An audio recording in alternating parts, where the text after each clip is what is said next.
Ahora les explicaré sobre la infografía del artículo científico titulado Control y operación de las estaciones depuradoras de aguas residuales, modelado y simulación, realizado por Ramón Villanova, Ignacio Satín, Carles Pedret en el 2017. Tener aguas de calidad es esencial para la salud humana, la protección del medio ambiente y el desarrollo económico de cada país. En los países industrializados, cada vez se hace más importante el tratamiento de aguas residuales, siendo un requisito indispensable para mantener la calidad del agua en óptimas condiciones.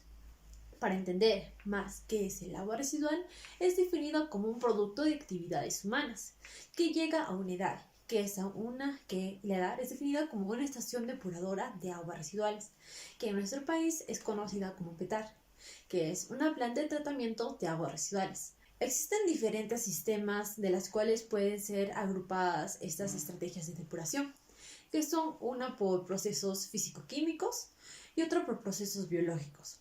Pero tenemos que tener en cuenta que las aguas residuales también pueden ser divididas en dos categorías, que son aguas residuales industriales, en las que se pueden tratar por métodos físico-químicos, dependiendo del origen que tiene.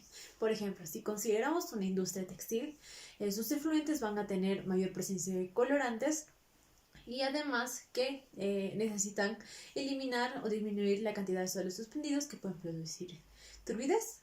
Por otro lado, tenemos las aguas residuales domésticas o urbanas, que se tratan mediante procesos biológicos. Estos procesos se podrían decir que son una versión tecnológica de lo que son los procesos de autodepuración que se desarrollan naturalmente en los cuerpos de agua. La problemática de operación y control de las plantas de tratamiento ha ido en aumento y de la misma manera su interés, debido a las regulaciones sobre la calidad del agua, cada vez son más exigentes. Además que se considera la posibilidad de reutilizar dichas aguas tratadas, ya sea en otras actividades como el riego de áreas verdes, el lavado de patios, etc. Por ello no deben presentar ningún riesgo, ya sea a la salud pública o al ecosistema que va a ser receptor de esas aguas. De ahí nace el objetivo de tener plantas de tratamiento eficaces para cumplir la normativa ambiental y al menor costo.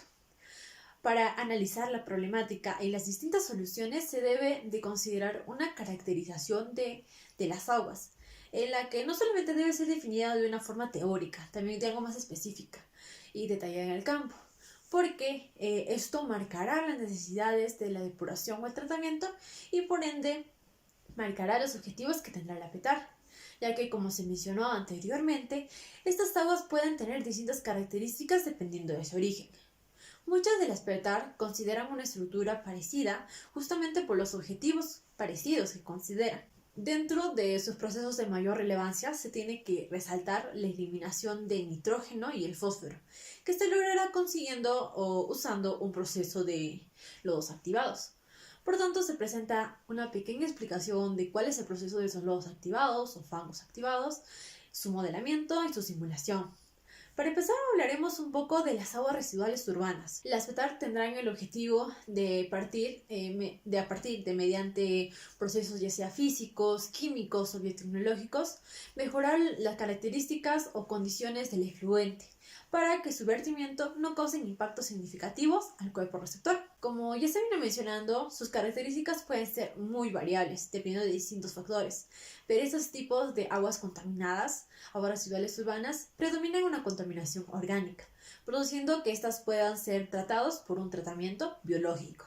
Para medir su contaminación se consideran un conjunto de parámetros que serán de utilidad para el diseño de la edad y el requerimiento de las etapas o niveles de tratamiento. Entre los parámetros más habituales se tiene la materia orgánica, que es entendida o definida como compuestos orgánicos del carbono. Dicho contenido expresa la cantidad de absorción del oxígeno disuelto que están presentes en el agua residual. De alguna manera serán aprovechados por los microorganismos presentes en el agua, usando esta materia orgánica para generar dióxido de carbono y sólidos. Se considera en dos parámetros principales que siempre se tienen que tener en cuenta, que es la DQO, que es la demanda química de oxígeno, y la DBO5, que es la demanda bioquímica de oxígeno a los 5 días. Ambos miden la cantidad de materia orgánica presentes considerando las unidades de miligramos de oxígeno por litro. Los sólidos en suspensión es la cantidad de sólidos presentes en el cauce receptor o el efluente. La importancia de este parámetro recae en que la acumulación puede causar turbidez y fangos. El nitrógeno total y fósforo total es otro de los parámetros más importantes, ya que estos causarían una eutrofización en el cuerpo receptor. Con eutrofización nos referimos al crecimiento excesivo de algas y otras plantas. Los procesos de mayor importancia recaen en la eliminación de nitrógeno y fósforo. Si en el caso que las aguas que saldrán de la vetal serán vertidas en ecosistemas con altos riesgos de eutrofización, estos procesos llegan a ser los más importantes a controlar en la planta de tratamiento, usando ya sea tratamientos biológicos basados en un proceso de fangos activados. A pesar que este proceso esté netamente pensado para eliminar materia orgánica, estas se diseñan también para eliminar el nitrógeno y el fósforo. El proceso de eliminación del nitrógeno requiere de condiciones tanto aerobias como anóxicas. El nitrógeno puede estar en diferentes estados de oxidación. La mayor parte de los compuestos orgánicos de nitrógeno se transforman en amonio. La eliminación del amonio se da en 2 pasos, donde primero se transforma el amonio en nitrato mediante una oxidación. A este proceso se le denomina como nitrificación, y este nitrito pasa a nitrato mediante las bacterias nitrificantes, para después continuar con la eliminación de los nitratos, que a este proceso se le conoce como desnitrificación, ya que las bacterias respiran oxígeno como nitrato en vez de nitrógeno disuelto. Para la eliminación del fósforo puede ser tanto biológicamente o químicamente, pero nosotros vamos a detallar un poco de lo que es el tratamiento biológico. En ese tratamiento se usan los microorganismos conocidos como PAUs. El fósforo se encuentra bajo un solo estado de oxidación. Las plantas que son diseñadas para la eliminación de fósforo son muy parecidas a las que son diseñadas para la eliminación de nitrógeno. Para el modelado se tiene como base el proceso de fangos activados, que es el más ampliamente utilizado en las aplicaciones de tratamiento biológico, ya que es una tecnología asequible y puede ser adaptada a distintos tratamientos. Para detallar su proceso debemos tener en cuenta que está constituido por unas bacterias en suspensión, que constituyen la denominada biomasa. Los modelamientos más comunes que son usadas.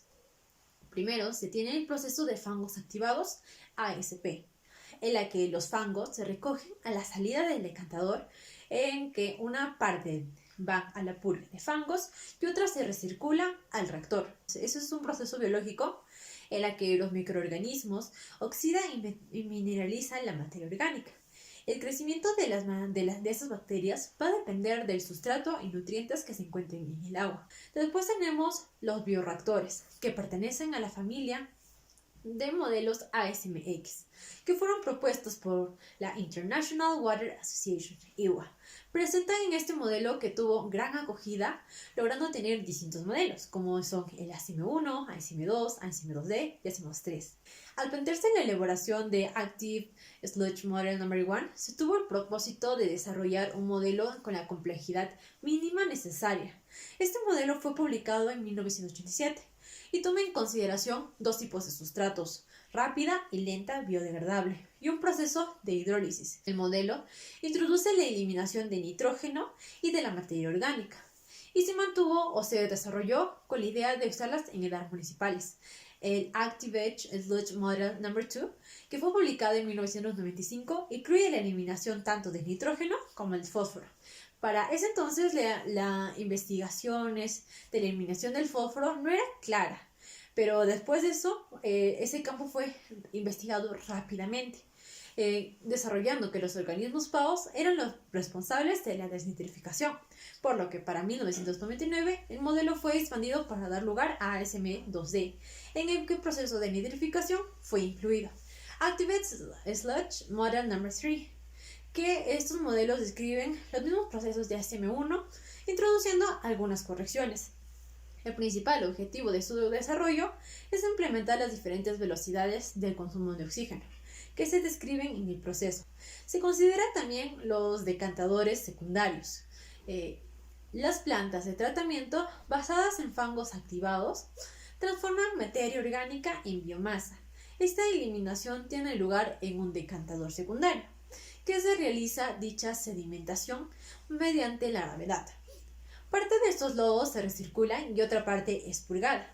Un sedimentador cumple la función de clarificar y espesar en la misma unidad. Es necesario considerar además la interacción entre los modelos de reactor y el sedimentador.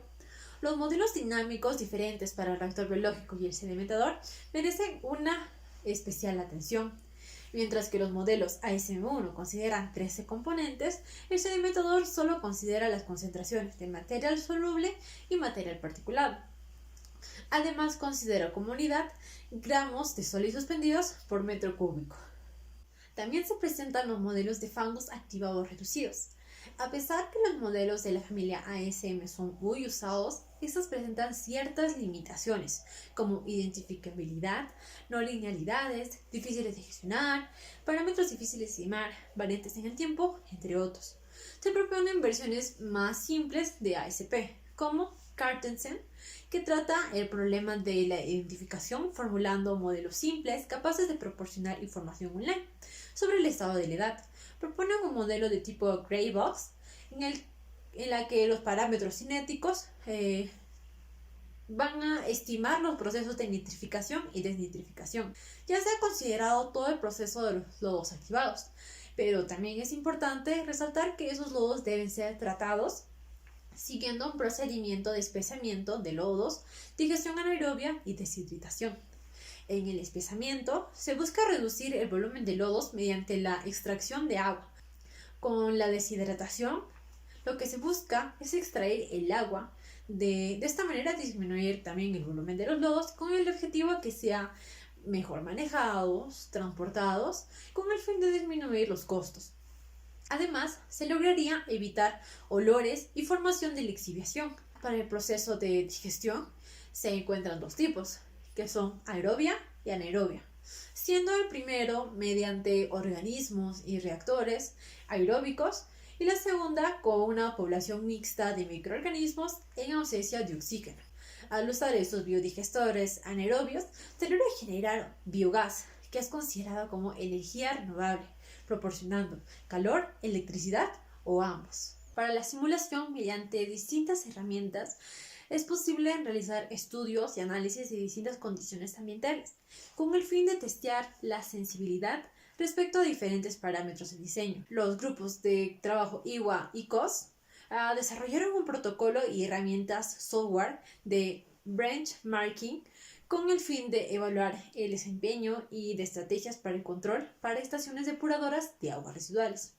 BSM1 Benchmark Simulation Number 1, basado en el modelo de tratamientos secundarios, definiendo 15 variables para la composición del afluente, los procedimientos para llevar a cabo y criterios para evaluar los resultados. Al encontrar algunas limitaciones en este primer modelo, como los periodos de evaluación son muy cortos, los efectos de estaciones no son considerados y los eventuales fallos de instrumentación no están contemplados en los protocolos de experimentación.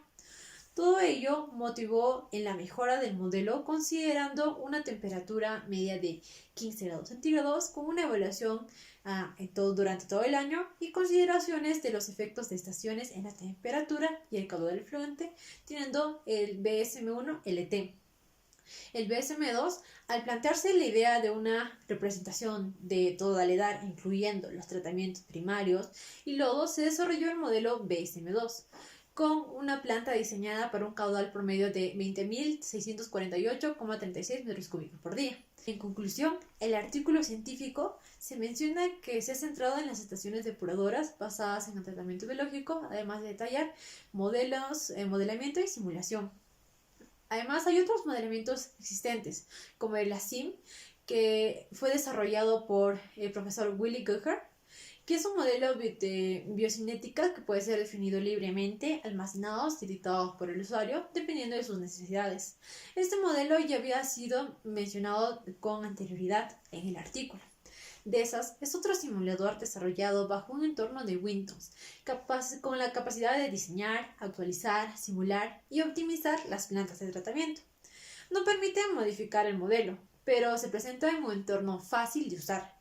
Este software también es usado como software educativo en el estudio de eliminación de nutrientes, configuración y diseño de plantas de tratamiento. Este simulador permite el cálculo de rendimiento, ya sea en estado estable o transitorio, de diversas unidades de tratamiento usando decantadores primarios, tanques de fermentadores, reactores biológicos, para todo esto para eliminar el nitrógeno y el fósforo. BioWin, que fue desarrollado por Peter Dodd en Canadá, implica el desarrollo y control de fangos activados desde 1978. El simulador contiene un modelo que no puede ser modificado por los usuarios. Permite simular y diseñar bioreactores, reactores, decantadores, digestores, anaerobios y elementos de este. Están contemplados 47 procesos. Por tal razón es considerado como uno de los modelos más complejos, flexibles y precisos del mercado. EFOR, desarrollado a finales de los 80 y principios de los 90 por un grupo de consultores canadienses, tiene una estructura con 5 actuaciones básicas, permitiendo establecer informaciones básicas necesarias. Y la sexta se consideraría los resultados. GPSX, General Purpose Simulator, desarrollado por Hydromantis Inc., empresa canadiense con una primera versión en 1991. La simulación puede desarrollarse en estado estacional o dinámica, con gráficos a tiempo real, por lo que permite generar esquemas de manera de planta piloto sin límite de tamaño, comparación de datos reales con los simulados, informes estadísticos, entre otros. Simba es un simulador que permite la simulación de redes de alcantarillado, plantas de tratamiento de aguas residuales, tratamiento de lodos, simulación de agua superficial. Se logra aplicar distintas tareas para la práctica de ingeniería, investigación y educación. STOTAT presenta una simulación dinámica de estaciones depuradoras de aguas residuales, desarrolladas en el Reino Unido en 1988, formando parte de simuladores de WRC, empleado para la simulación de estaciones de agua potable y Planet, para evaluar procesos de tratamiento de aguas residuales. Puede ser utilizado para simular los procesos de tratamientos individuales o obras completas de tratamiento, incluyendo tratamiento de lodos, los procesos y las importaciones de tanques sépticos. WES, Worldwide Engine for Simulation Training and Automatic, desarrollado por la empresa EMIS, NB de Bélgica, por los años 90. Para su aplicación, se estructura en la base de los modelos o conjuntos de ficheros que contienen la descripción matemática de los procesos. Emplea los modelos de IWA y software tiene una estructura abierta permitiendo una modificación de esta. El AR 1.0, desarrollado por el Centro de Estudios de Investigaciones Técnicas de Guipúzcoa. Entre sus principales características está que permite un diseño de plantas para eliminar materia orgánica y nitrógeno, además de una simulación a escala industrial y piloto. AguaSim es un programa del tipo orientado a objetos, desarrollado en el Instituto Federal Suizo de Ciencias Tecnológicas Ambientales. Se usa un diagrama de flujos para la configuración espacial. Dentro de los compartimientos se considera procesos de transporte y procesos de reacción. El usuario puede definir el número arbitrario de componentes o sustancias a ser modeladas y es muy flexible. Ofrece métodos para identificar los parámetros del sistema modelizado. Todos estos simuladores están actualmente en el mercado y va a depender de a cuál el usuario se va a adecuar dependiendo de sus objetivos y qué es lo que le presenta lo que es la simulación. En este trabajo realizaremos la simulación del funcionamiento de una planta con el software ASM 2D. Este software fue publicado por IWA Task Group en 1999 y como ya se mencionó, es una modificación del modelo ASM2 en la cual se incluye el proceso de desnitrificación y por ende las bacterias acumuladoras de fósforo conocidas como PAF. Incluye componentes para predecir, como la concentración de sólidos suspendidos en el reactor, la de QO total en el efluente y inhibición de los procesos biológicos por bajo pH. Además que se consideran dos tipos de componentes, que son los componentes solubles y los componentes suspendidos. Para los componentes solubles se considera el oxígeno disuelto, ácidos grasos volátiles, materia orgánica fermentada, fósforo, amonio, nitrato, nitrógeno gas, materia orgánica soluble, no biodegradable y alcalinidad. Cada uno de estos presenta sus respectivos símbolos. Y para los componentes suspendidos tenemos las bacterias heterótrofas, bacterias autótrofas, bacterias acumuladoras de polifosfato, polihidroxialcanoatos, polifosfatos y hidróxido metálicos, fosfatometálicos, materia orgánica suspendida no biodegradable, la materia orgánica suspendida biodegradable y los sólidos suspendidos. De igual manera, cada uno de estos presenta una simbología que están presentes en el software de ASM 2D.